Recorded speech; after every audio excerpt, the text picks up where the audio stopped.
বড়ই ট্যাশ ট্যাশ করে নিউজ শুনতে পারেন, খাইতে পারেন গাওয়া সুররা। আচ্ছা, গাওয়াটা কি একটু আরব দেশে যারা আছেন জানাইন তো, যে আমি শুনছি গাওয়া নাকি খুব সুস্বাদু, বা আমরা যে কফি খাই সেই কফিকেই নাকি আরব দেশে গাওয়া বলা হয়, আসলে সত্য কিনা?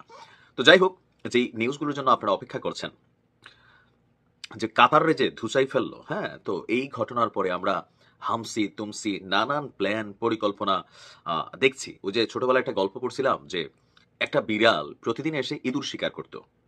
তো আস্তে আস্তে খাইতে খাইতে অনেক ইঁদুর খায় ফেলছে। দেন ইঁদুর কমিউনিটি মিটিং এ বসছে, নিশ্চয়ই গল্পটা শুনছেন, পরিচিত মনে হচ্ছে না? তো সেই মিটিং এর মধ্যে সিদ্ধান্ত হলো, হ্যাঁ, একটা কাজ করা যায় যে বিড়াল যখন আসে, তো আমরা যদি এই আসার টাইমটা টের পাইয়া যাই, তাহলে কি হবে? আমরা সচেতন থাকতে পারবো, সতর্ক থাকতে পারবো, নিরাপদ স্থানে মানে চলে যেতে পারবো। তো এখন এটার আইডিয়াটা কি দিল? তো বৃদ্ধ এক ইঁদুর ছিল, জ্ঞানী ইঁদুর। তো তিনি বলেন যে একটা কাজ করো, বিড়ালের গলায় ঘন্টা পাইতা দিই, তাহলে বিড়াল যখন আসবে টুংটাং আওয়াজ হবে, আমরা সরে গেলাম। সবাইকে বাহ বাহ, হোয়াট এ আইডিয়া। তো ঠিক আছে, সবকিছু প্ল্যান ফাইনাল, বিড়ালের ঘন্টা টন্টা সব ফাইনাল। এখন প্রশ্ন হচ্ছে, বিড়ালের গলায় এই ঘন্টাটা বাঁধবে কে? যে বাঁধতে যাবে সেই তো মারা যাবে। এখন আর এই ঘন্টা বাঁধার লোক খুঁজে পাওয়া যাচ্ছে না। আসেন আরেক চুমুক কফি খাই, তারপর টেস্ট করে কথাটা বলি।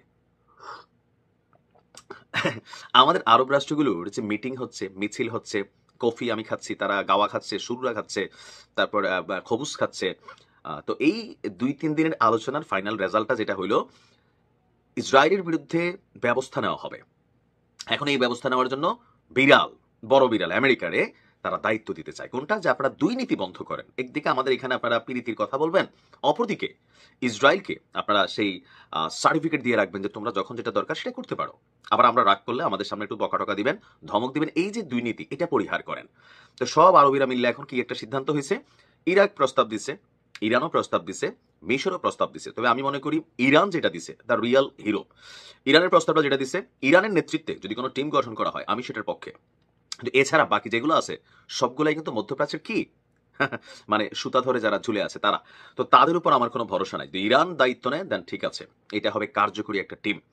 এছাড়া বাকি কাউকে দিয়ে এই কাজটা হবে না। তো এখানে ন্যাটোর মতন একটা আরব জোট এরকম চিন্তা ভাবনা করার পরে দিন শেষে কাতারের যিনি প্রধানমন্ত্রী আছেন, কাতারের প্রধানমন্ত্রী শেখ মোহাম্মদ বিন আব্দুল রহমান বিন জাসিম আল থানি, এত বড় নাম নিতে আমার মনে করলেন চাপা চোপা বেদনা করে, যে ইসরায়েলের সকল অপরাধের জবাবদিহিতা করার সময় আসছে। কার কাছে?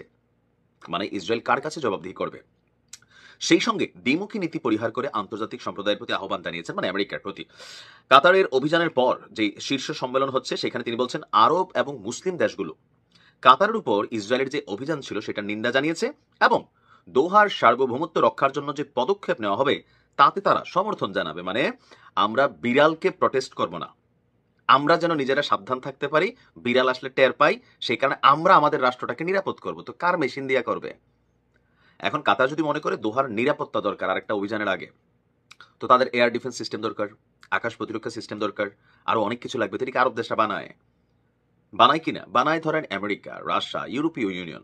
তো এখন এই যে আবার একটা বিশাল মেশিনারির পার্সেস একটা গুতা মেরা দিচ্ছে ইসরায়েল, এই এক গুতায় এখন কয়েকশো বিলিয়ন ডলার কাতার কিন্তু তাদের নিরাপত্তার খাতিরে ব্যবহার করতে হবে। এমনকি কাতারের যে সামরিক ভান্ডার, আমি নিউজগুলো দিচ্ছি আপনারা দেখছেন, খুবই বেইলনাই টাইপের। মানে থাকে না যে এখান থেকে ওইখানে, মানে ইসরায়েল কিন্তু যাবেই না। তো এরকম মেশিনারিজ দিয়া এখন তারা কিছু আবার মেশিনারিজ কিনবে, যে হ্যাঁ এখন ঠিক আছে, ইসরায়েলের পরবর্তী সময় আমরা জবাব দিতে গেলে ইসরায়েলে গিয়ে টাচ করবে ওই লেভেলের মেশিনারিজ দরকার লাগবে। আবার ইসরায়েলের আকাশ প্রতিরক্ষা সিস্টেম আছে না? তো এই সব কিছুকে ডেভেলপ করতে কি লাগবে? পয়সা, রুপাইয়া, এগুলো আবার কে নেবে? পশ্চিমারা। তো বলছেন যে আমরা ভাতৃপ্রতিম আরব এবং ইসলামিক দেশ এবং মিত্র দেশগুলোর সংহতির প্রশংসা করি, যারা এই অভিযানের বিরুদ্ধে নিন্দা জানিয়েছেন। মানে অন্য রাষ্ট্রগুলো যারা বলছে খুব খারাপ করছে ইসরায়েল, খুব, তো তাদেরকে তারা ধন্যবাদ দিচ্ছে। এই হচ্ছে টোটাল মিটিং এর অবস্থা। দিন শেষে আসেন আরেক চুমুক কফি খাই, আপনিও গাওয়া খাইয়া শুয়ে যেতে পারেন। ইরান ছাড়া এই আরব রাষ্ট্রগুলোতে অদূর ভবিষ্যতে আপনি দেখেন যে কার কি পরিণতি হয়। কিছু অংশ তুরস্ক বেঁচে যাবে ন্যাটোর কারণে, আর বাকিদের অবস্থা কি হবে? But we we will support Israel. আমি আবারও বলি, আরব যে কোনো রাষ্ট্রের বিরুদ্ধে যখন যুদ্ধ লাগবে, আমি ইসরায়েলকে সাপোর্ট করব। আমার গালি দিতে পারেন। ভালো থাকুন।